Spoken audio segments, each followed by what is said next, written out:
नमस्ते दोस्तों, मेरा नाम शेषराज है और मैं एक शराबी हूँ। भगवान की असीम कृपा है। हाय। भगवान की असीम कृपा है। अल्कोहलिक्स एनोनिमस का साथ है। आप सभी भाइयों की मदद है। यही वजह है दोस्तों, आज भी मैंने शराब नहीं पी और एक अच्छी जिंदगी जीने की कोशिश कर रहा हूँ। दोस्तों, अल्कोहलिक्स एनोनिमस में आने के बाद ही पता चला दोस्तों कि जिस तरीके से मैं पी रहा हूँ वो एक बीमारी है, अल्कोहलिज्म नाम की बीमारी। और इसके अनगिनत पार्ट है। इस बीमारी ने ना सिर्फ मेरे शरीर को बल्कि दोस्तों मेरे मन को, मेरी आत्मा को, यानी मेरी पर्सनैलिटी को, मेरी भावनाओं को भी कहीं तो भी खराब करके रखा है। पहली बार ए में आने के बाद में पता चला दोस्तों कि मैं एक भावनात्मक रूप से भी बीमार इंसान हूं, इमोशनली सिक। भावनात्मक रूप से कमजोर होना ठीक है, लेकिन ए में तो बताया गया दोस्तों कि मेरे जैसा जो शराबी है वो भावनात्मक रूप से बीमार भी होता है, इमोशनली सिक। ये मेरे लिए बिल्कुल नई बात थी दोस्तों। बाहर की दुनिया में बहुत अच्छा मेरा सराउंडिंग रहा। अच्छे बड़े बुजुर्गों, पढ़े लिखे लोगों के साथ में मेरी बैठक रही। मैं भी काफी पुस्तकें पढ़ता था। अल्कोहलिज्म में भी मैंने कई डॉक्टरों के पास अपना इलाज किया, लेकिन कभी इन चीजों के बारे में मुझे जानकारी नहीं मिली। लेकिन अल्कोहलिक्स एनोनिमस की मीटिंग में मेरे ही जैसे मेरे शराबी भाइयों ने दोस्तों जो चीजें मुझे बताई अपने अनुभव से, तो वो मुझे मानने में कोई दो राय नहीं थी दोस्तों। क्योंकि जो भी बता रहा था आगे वाला व्यक्ति वो अपने अनुभव से बता रहा था। ए का लिटरेचर जो हम पढ़ते हैं दोस्तों, वो ए का लिटरेचर भी हमारे अनुभव पे ही आधारित है। और इसीलिए दोस्तों जब मुझे यहाँ बताया गया कि मैं एक भावनात्मक रूप से भी बीमार इंसान हूँ, तो ये भी बताया गया कि कैसे हूँ,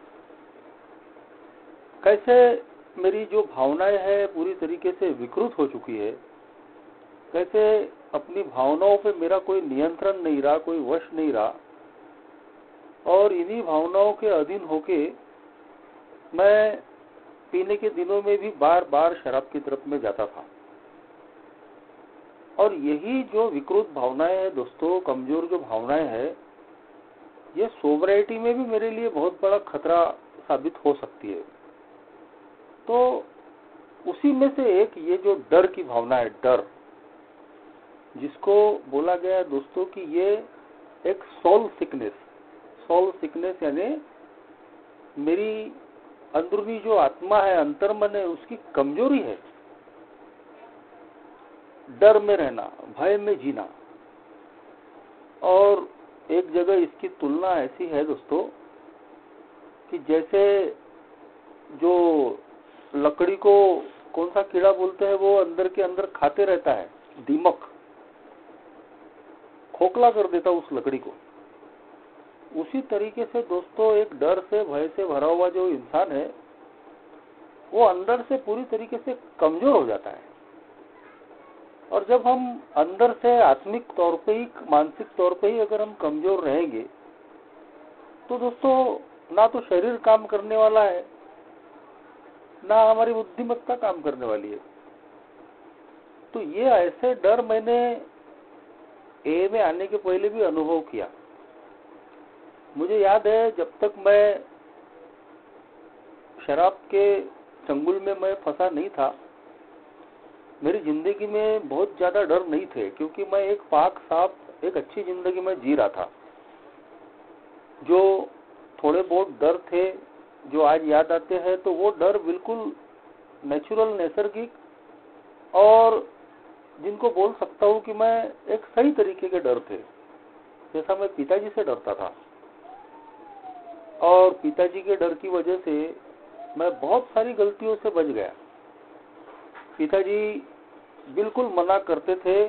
हमारे पड़ोस में ही एक रेलवे लाइन थी और उसकी वजह से दोस्तों उन्होंने बहुत डरा के रखा था मुझे कि तू अगर मुझे पतंग के पीछे या पतंग उड़ाते दिखा या पतंग के पीछे दौड़ते देखा तो बहुत मारूंगा। और उनके डर का कारण यही था कि मैं पतंग के पीछे न जाऊं, पतंग के पीछे दौड़ूं नहीं। और अगर वो लत मुझे लगती है तो बाजू में ही रेलवे लाइन थी और कुछ भी हो जाता है ऐसे शौक में। तो ऐसे कई बार कई चीजों में उन्होंने मुझे डरा के रखा था। तो मुझे याद है मैं पिताजी से बहुत डरता था।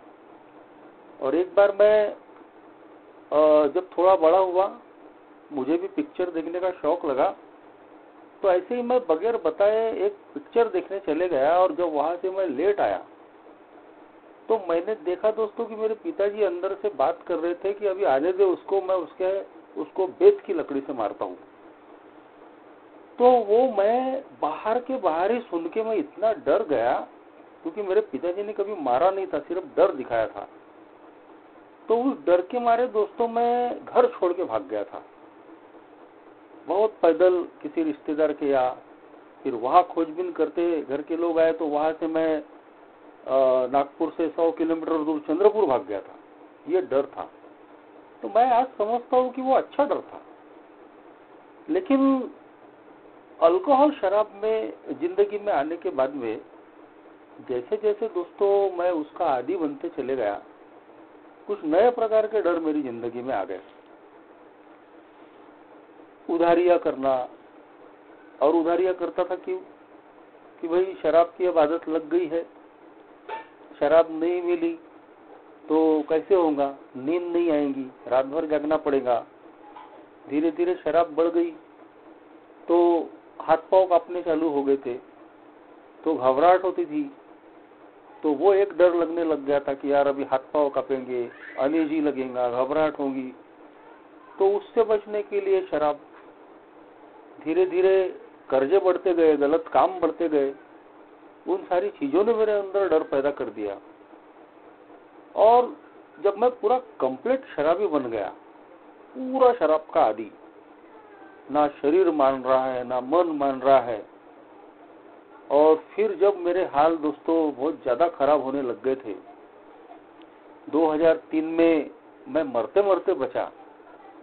तो उसके बाद में तो दोस्तों कांस्टेंट मौत का डर, क्योंकि विड्रॉल ऐसे हो गए थे कि चक्कर आके गिरता था, हाथ पांव टेढ़े हो जाते थे, मुंह में जबान फंस जाती थी। और उस घटना के बाद में ऐसा मेरे पास 7-5-6 बार हुआ। तो उसके बाद तो जैसे ही दिल धड़कना चालू हुआ, हाथ पांव कांपने चालू हुए, कि मैं बिल्कुल डर से भर जाता था। नशा जैसी उतरी, विड्रॉल जैसे चालू हो गए, दिल घबराना जैसे शुरू हुआ, तो मुझे ऐसा लगता था कि अभी चक्कर तो नहीं आएगा, गिरूंगा तो नहीं, क्या होगा क्या नहीं। और उसी वक्त दोस्तों मुझे, मेरे पास पैसे रहे न रहे, परिस्थितियां कैसी भी रहे, दारू के पीछे भागना पड़ता था। तो ये मैं ए में आने के पहले आखिरी दिनों में कांस्टेंट फियर में जी रहा था, जिंदगी और मौत का सवाल। तो ऐसे तमाम डर मैंने अपने अल्कोहलिज्म के दौरान झेले थे दोस्तों। बड़ी ईश्वर की कृपा हुई, अल्कोहलिक्स एनोनिमस का मैसेज मिला। और कहीं तो भी यहाँ दोस्तों इस मीटिंग में आने के बाद में धीरे धीरे जैसे जैसे मुझे एक होप एंड स्ट्रेंथ मिलते गई आपके अनुभव से, तो मेरे डर में थोड़ी कमी आने लगी। जिस दोस्त ने मुझे एक का मैसेज दिया, हम साथ में ही पीने वाले लोग थे, एक जैसा हमारा शराबीपन था। और इसीलिए दोस्तों जब वो दारू से दूर उसको मैंने देखा तो एक होप जगी, एक आशा जगी, यार ये शराब से दूर हो सकता है तो मैं भी हो सकता हूँ। और जो शराब पी पी के मरने का जो डर था वो कहीं तो भी कम हुआ। अल्कोहलिक्स एनोनिमस की मीटिंग में आने के बाद में जब इतने सारे लोगों को मैंने देखा, अरे यार मैं अकेला नहीं हूँ, मेरे भी जैसे ये लोग हैं, और कुछ कुछ लोग तो मेरे से भी भयानक बर्बादी करके आए थे। बहुत ही भयानक उनका अल्कोहलिज्म था। तो उनको देख के भी मुझे एक हिम्मत मिली, ताकत मिली कि हाँ यार, ये मीटिंग जो है ना, ये बहुत बड़ी चीज है। अगर मैं इसके टच में रहता हूँ, यहाँ मैं आते रहता हूँ, तो मैं शराब से मरूंगा नहीं, मैं शराब से बच सकता हूँ, जिंदा रह सकता हूँ। तो मेरा जो सबसे बड़ा डर था कि मैं पी पी के मर तो नहीं जाऊंगा, वो डर दोस्तों इस मीटिंग में आने के बाद में कहीं तो भी निकल गया। मैं देख रहा था कि मैं धीरे धीरे शराब से दूर हो रहा था। लेकिन ऐसा नहीं है दोस्तों कि एक डर निकल जाए तो सारे डर खत्म हो जाते हैं।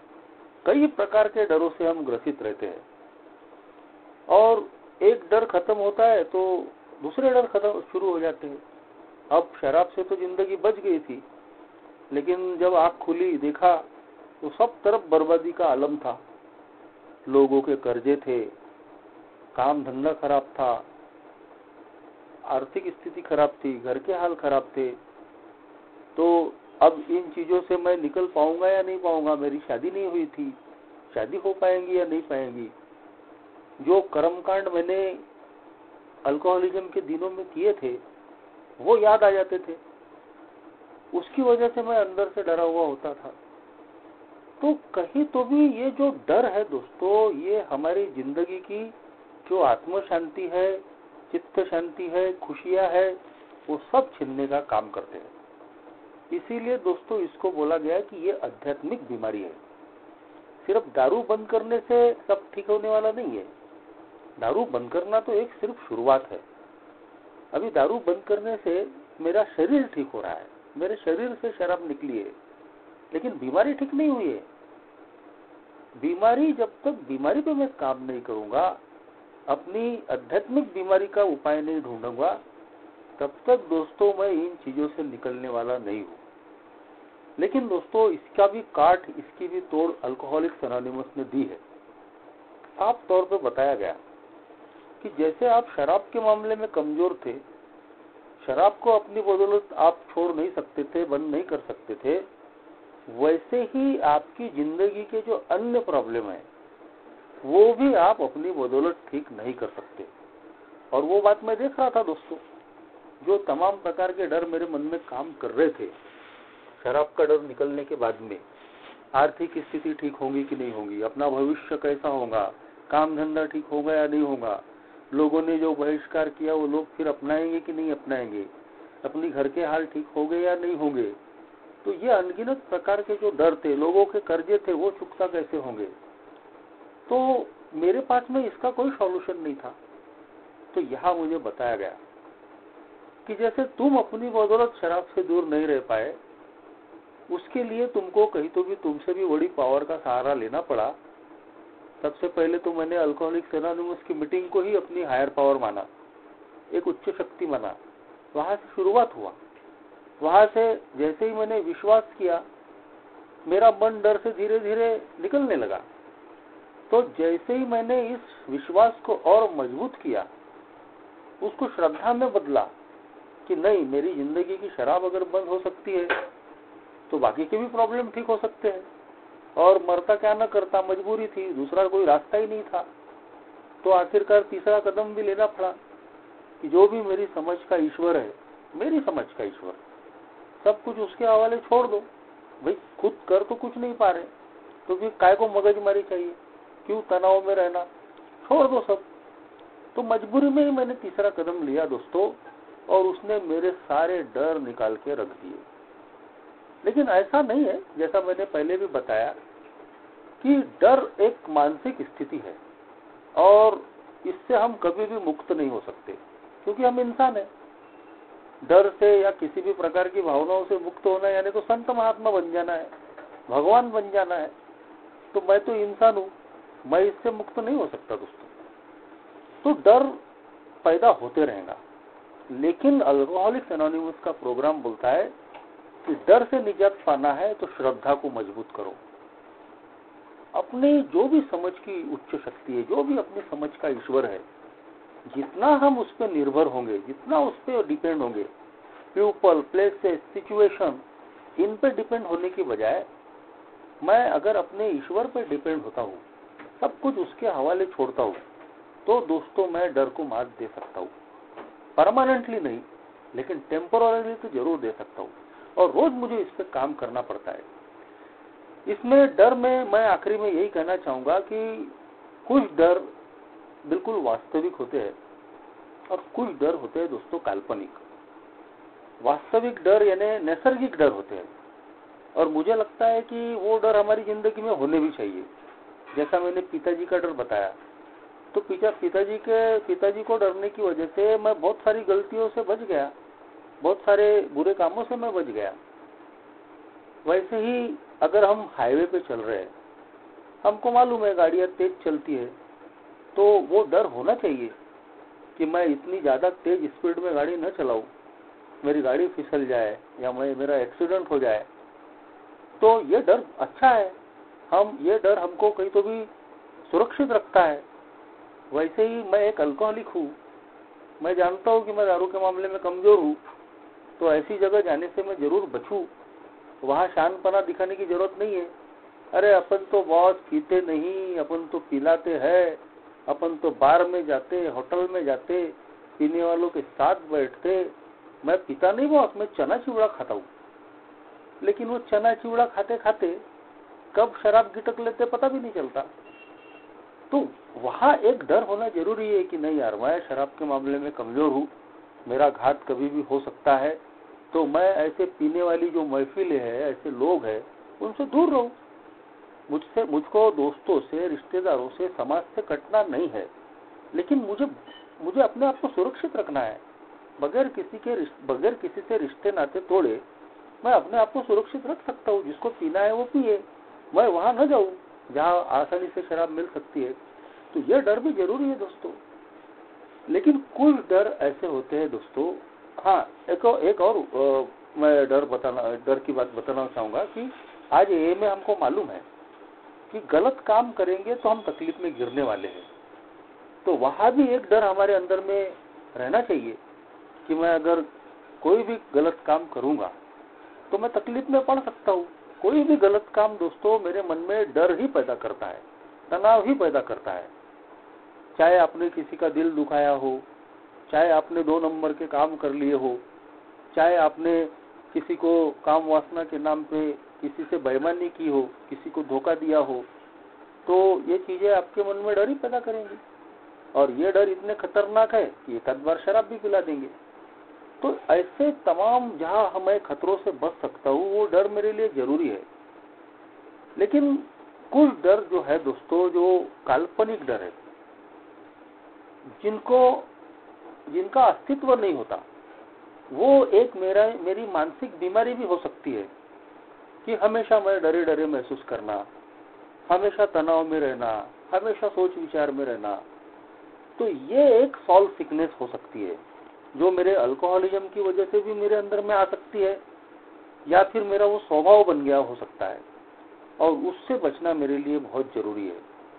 लेकिन जब मैं 12 कदमों का ये प्रोग्राम लेता हूँ, अपने ईश्वर पे पूरी तरीके से भरोसा करता हूँ, अपना सारा पुराना जो कचरा है, गंदगी है, 4-5वें कदम पे साफ करता हूँ, 8वें-9वें कदम पे उन सब लोगों की जब मैं भरपाइया करता हूँ कि जिन जिन लोगों को मैंने नुकसान पहुंचाया था, उनसे फिर संबंध ठीक करता हूँ, तो मैं देखता हूँ दोस्तों कि अंदर से ये जो मेरे डर है वो कहीं तो भी खत्म होते हैं, और मैं बहुत ज्यादा निर्भय होके ये जो शराब से दूर एक जिंदगी मुझे मिली है, उसका काफी अच्छे तरीके से मैं आस्वाद ले सकता हूँ। लेकिन अगर दोस्तों मैं गलत कामों से नहीं बचा, अगर मुझे बेमतलब बहुत ज्यादा विचार और चिंता और डर रखने की आदत है, मैं कदमों पे काम नहीं कर रहा हूँ, तो कहीं तो भी दोस्तों मैं इस मध्य मुक्ति का आनंद नहीं ले पाऊंगा। और इसीलिए ये जो डर है, इसको मेरी जिंदगी से निकालना बहुत जरूरी है। एक खुशनुमा जिंदगी, एक निर्भय जिंदगी मेरे लिए बहुत जरूरी है। अगर मैं शराब से दूर होके भी अगर डर महसूस कर रहा हूँ, तो मैं इस जिंदगी का ठीक से आनंद नहीं ले पाऊंगा। और मैं अगर सुख से खुशी से नहीं जिया तो मेरे साथ वालों को भी मैं बेखौफ जिंदगी नहीं दे पाऊंगा। लेकिन घबराने की आवश्यकता नहीं है दोस्तों। जब हम एक प्रोग्राम को प्रैक्टिस करते हैं, अपने ईश्वर पे पूरी तरीके से श्रद्धा रखते हैं, अपने मन के सारे डर मैं भगवान को समर्पित करता हूँ, तो बिल्कुल दोस्तों इस डर को एक दिन के आधार पे हम मात दे सकते हैं। Thank you.